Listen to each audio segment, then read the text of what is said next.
السلام عليكم، أهلا بكم متابعينا الكرام متابعي قناة جدول كورة. في هذا الفيديو جدول ترتيب البطولة الجزائرية بعد مباريات اليوم الأربعاء 22/10/2025.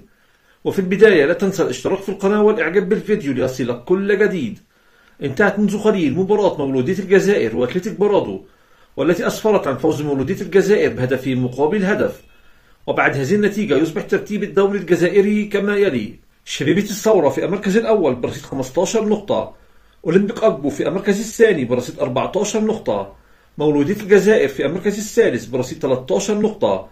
مستقبل الرويسات في المركز الرابع برصيد 12 نقطة، نجم بن عكنون في المركز الخامس برصيد 12 نقطة، اتحاد خنشلة في المركز السادس برصيد 11 نقطة، مولودية وهران في المركز السابع برصيد 11 نقطة، شبيبة القبائل في المركز الثامن برصيد 11 نقطة، أولمبي الشلف في المركز التاسع برصيد 10 نقاط،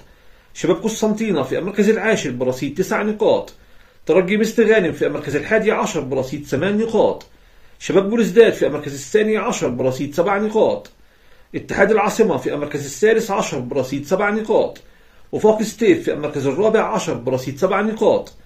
مولودية البيت في المركز الخامس عشر برصيد 3 نقاط، نادي برادو في المركز السادس عشر برصيد نقطة واحدة.